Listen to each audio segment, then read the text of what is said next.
मकर संक्रांति का पर्व पूरे देश में हर्षोल्लास के साथ मनाया जा रहा है। इस मौके पर पूरे देश में पतंगबाजी का आयोजन किया जा रहा है। वहीं आगरा में यमुना आरती स्थल पर पतंग उड़ाकर बेटी बचाओ बेटी पढ़ाओ और यमुना बचाओ का संदेश आगरा फिरोजाबाद एमएलसी ने पतंग उड़ाकर दिया। आयोजक जुगल श्रोतिया और आगरा फिरोजाबाद एमएलसी विजय शिवरे ने इस उत्सव की सभी को हार्दिक बधाई और शुभकामनाएं दी। उनका कहना था कि यहाँ लगातार कई वर्षों से पतंगबाजी का आयोजन हो रहा है और बेटी बचाओ बेटी पढ़ाओ का जो संदेश है वो भी इस पतंगबाजी के द्वारा दिया जा रहा है। इस पतंगबाजी से यमुना बचाओ और बेटी पढ़ाओ का संदेश दिया जा रहा है। यमुना जी के अस्तित्व को पुनः प्राप्त करना है। अपील की कि यमुना में कूड़ा न डालें और अपने शहर को स्वच्छ रखें। आगरा से हिंदुस्तान वॉइस 18 के लिए दीपक कुशवाहा की रिपोर्ट। देखिए, जैसा हम लोग सभी लोग जानते हैं कि हमारे देश में पतंगबाजी का काफ़ी पुराना इतिहास रहा है और इसमें विभिन्न तरह की प्रतियोगिताएं आदिकाल से चली आ रही हैं और एक ऐसा गेम है जिसमें तमाम लोग एंजॉय करते हैं। आज इस अवसर पर आप देख रहे होंगे कि यमुना घाट पर यमुना घाट पर जो आरती स्थल यहाँ पर आयोजक गण द्वारा पतंगबाजी प्रतियोगिता का आयोजन किया गया है, जिसमें काफ़ी भारी संख्या में लोग प्रतिभाग कर रहे हैं और दर्शकों की संख्या भी काफ़ी अच्छी है। तो मैं इसके लिए सबसे पहले तो सभी जनपद वासियों को मकर संक्रांति के इस पावन पर्व पर बहुत बहुत बधाई देता हूं। सबका तेज सूर्य की तरह बढ़े, सभी लोग आगे बढ़ें, सब लोग समृद्धशाली बने, ऐसी हम कामना करते हैं। और आयोजक गण को मैं विशेष रूप से आभार व्यक्त करूंगा कि इस तरह का आयोजन करके इसके माध्यम से यमुना की सफाई का, माँ यमुना की सफाई का एक मैसेज भी देने का प्रयास किया जा रहा है कि माँ यमुना हमारी हम लोगों की आराध्य हैं। तो इसके हम सभी लोगों का दायित्व बनता है कि इसकी साफ सफाई पर हम लोग अपने अपने स्तर से जो कर सकते हैं वो करें और इस कार्य में जो सरकार के द्वारा किया जा रहा है उसमें सभी लोग सहयोग प्रदान करें। तो मैं पुनः सभी आयोजक गण को इसके लिए बहुत बहुत बधाई दूंगा। कार्यक्रम है हमारे यहाँ, ये मथुराधीश जी का मंदिर है, मथुरेश जी का मंदिर भी कहते हैं।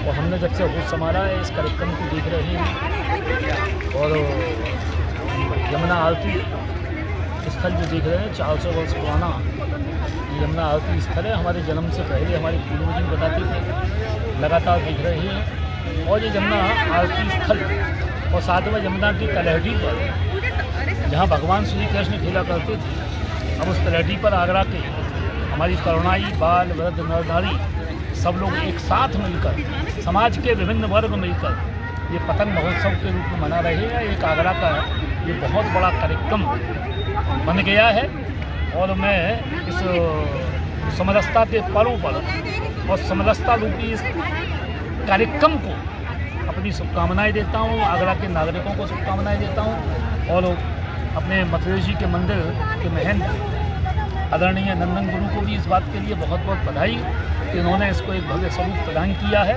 और मुझे ये कहने में कोई संकोच नहीं है कि सनातन सुरक्षित है तो मानव जाति के लिए उससे बड़ा कोई काम नहीं हो सकता।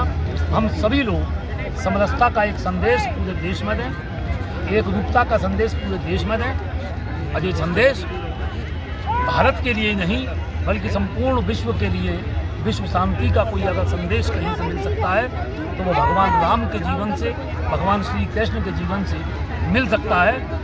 आज जो विश्व के अंदर युद्ध का भयावह वातावरण बन चुका है, उस वातावरण को रोकने में अगर किसी से कोई प्रेरणा मिलती है तो भगवान राम से मिलती है।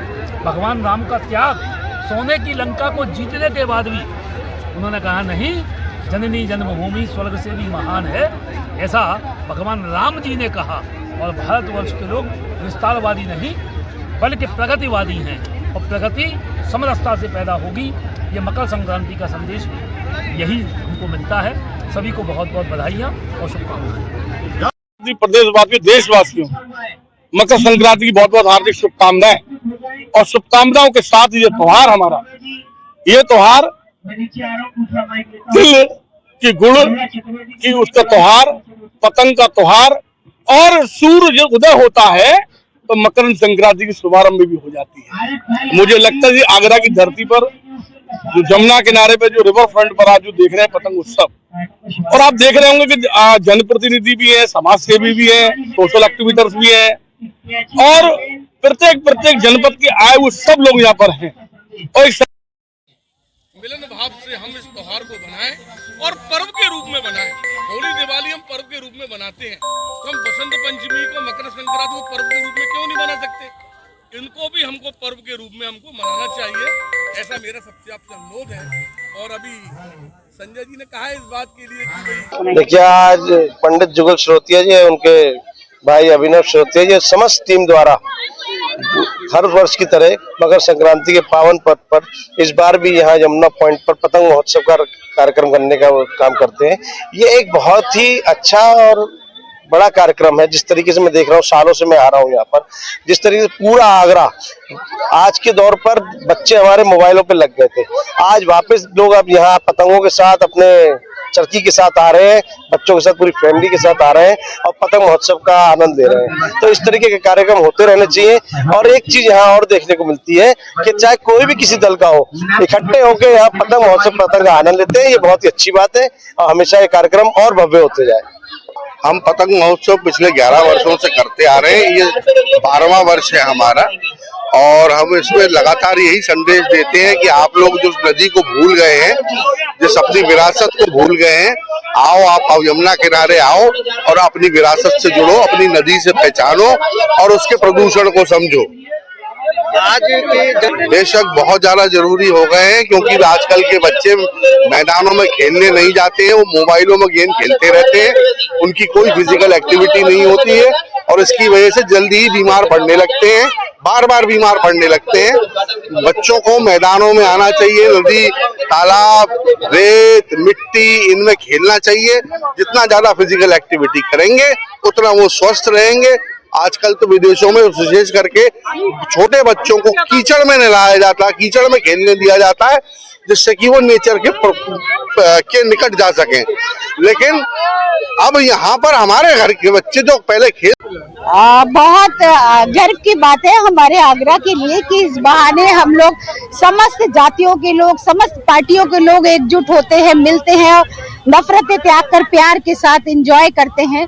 मगर साथ ही हमारी एक विडंबना भी है, एक दुख भी है कि कहीं ना कहीं इस चीज पे ध्यान नहीं दिया जा रहा है कि हमारी यमुना मैया की जो हम यहाँ पूजा भी करते हैं, उसकी साफ सफाई का ध्यान प्रशासन द्वारा या हमारे यहाँ के जो प्रतिनिधि हैं थोड़ा कम ध्यान दे पा रहे हैं, बिजी रहते हैं। मगर ये होना चाहिए। मैं इसकी कड़े शब्दों में निंदा भी करती हूँ कि साफ सफाई का ध्यान रखना चाहिए, महत्वपूर्ण जगह है। और मकर संक्रांति की अगर आप बात करें तो आज ही के दिन हमारे सूर्य देव अपनी पतंग छाया के साथ मकर राशि में प्रवेश करते हैं। आज ही का दिन का बहुत महत्व है, खिचड़ी का अपना महत्व है, पतंगों का अपना महत्व है। पतंगों का संदेश है कि हमें हमेशा अच्छा और ऊंचा सोचना चाहिए। आज ही के दिन हमारे भीष्म पितामह ने अपनी देह त्यागने का निर्णय लिया था, क्योंकि आज के दिन जो अगर देह त्यागता है तो उसकी मुक्ति होती है, उसे वापस वो नहीं मिलता। तो बहुत सारे ऐसे हमारे भारतीय संस्कृति है, भारतीय संस्कार है, जिनसे हम अपने बच्चों को भी अवगत कराते हैं और इस तरह के त्योहार मनाते रहना। आजकल देखा जा रहा है पतंग उड़ाने में चाइनीज मंजे का इस्तेमाल होता है। अब देखिए, चाइनीज चीजें हावी होती जा रही है, हम उसका विरोध करते हैं। हम चाहते हैं उससे नुकसान भी हो रहा है। मंजा जो है वो टूटता नहीं है, जिससे कि पक्षी, देखिए, लोगों की गर्दन भी कट जाती है। टूटता भी नहीं है मगर लोगों को घायल भी करता है, लोगों को मारने तक में सक्षम भी है। तो हम समझते हैं कि हमें देसी चीजें अपनानी चाहिए। जो हिंदुस्तानी अपना मांझा था, जो पतंग थी, उसी का प्रयोग करें तो बेहतर होगा। हमारी समिति है, हम हमेशा हर साल, मैं बालूगंज की क्षेत्र की निवासी हूँ और मैं हर साल पतंग महोत्सव में आती हूँ। मुझे बहुत अच्छा लगता है यहाँ पर आकर, क्योंकि हम भी जमुना महोत्सव में हमेशा, जमुना अभियान में, सफाई अभियान में हमेशा लगे रहते हैं, निरंतर करते हैं कि हमेशा हमारी जमुना साफ रहे, ताकि हमारी यमुना साफ रहेगी तो हमारा मन और हमारी दिनचर्या, जीवन भी हमारा शांत रहेगा। और हमें कई चीज़ें पतंग महोत्सव से देखने को मिलती है। जिस तरीके से पतंग ऊंचाइयों को छूती है, उसी तरीके से हम अपने जीवन में भी ऊंचाइयों को छूने का लाभ प्राप्त उठाएं।